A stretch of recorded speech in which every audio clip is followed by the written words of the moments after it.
គោកហេតុអ្វីម្នាក់นุ่งជាអូនជាអ្នកបាពើសង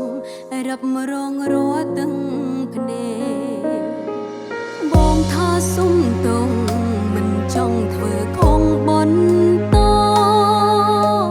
ជាជំរើសដែលល្អគឺភ្លឺបែ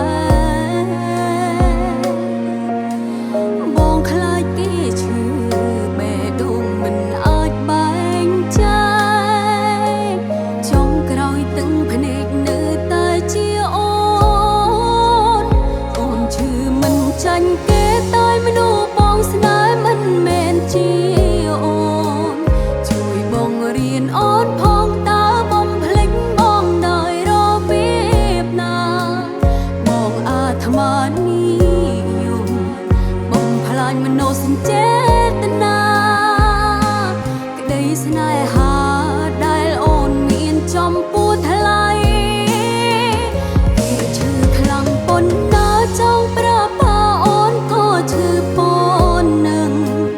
លិចលង់ទាំងមិនដឹងចង់ក្រោយคล้ายខ្លួនជាជនទី3សល់ត្រឹមការខូចចិត្តអោបវិបដិសារីចង់ស្អុំថ្លៃតែអ្វីធ្វើមិនបាន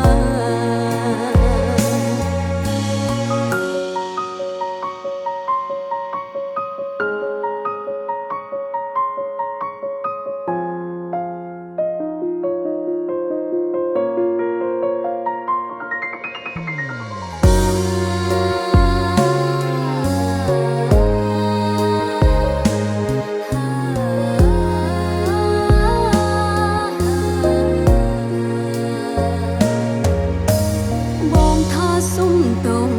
មិនចង់ធ្វើខំបន្តជាជំរើសដែលល្អគឺភ្លឺបែបងខ្លាចគេឈឺ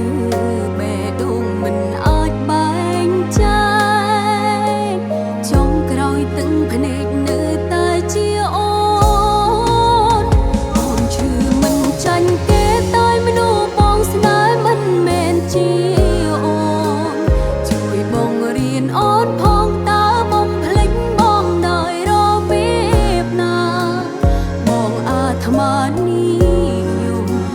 បងផ្លាញមនោសញ្ចេតនា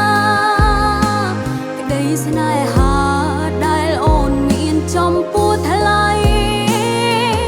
គេឈឺខ្លាំងប៉ុណ្ណាចង់ប្រាប់ថាអូនក៏ឈឺប៉ុណ្ណឹងលិចលង់ទាំងមិនដឹងចង់ក្រោយคล้ายខ្លួនជាជនទី3សល់ត្រឹមការខូចចិត្តអោបវិបដិសារីចង់ស្អុំថ្លៃតែអ្វីធ្វើមិនបានជាមិនចាញ់គេតែមនុស្សបងស្នេហ៍មិនមែនជាអូនជួយបងរៀនអូនផងឲ្យបំភ្លេចបងដោយរបៀបណាបងអាត្មានិយមបងផ្លាញមនោសញ្ចេតនាក្តីស្នេហាដែលអូនមានចំពោះថ្លៃគេឈឺខ្លាំងប៉ុណ្ណាចង់ប្រាប់ថាអូនក៏ឈឺប៉ុណ្ណឹងលិចលង់ទាំងមិនដឹងចង់ក្រោយคล้ายខ្លួនជាជនទី3សល់ត្រឹមការខូចចិត្តអោបវិបដិសារីចង់ស្អុំថ្លៃ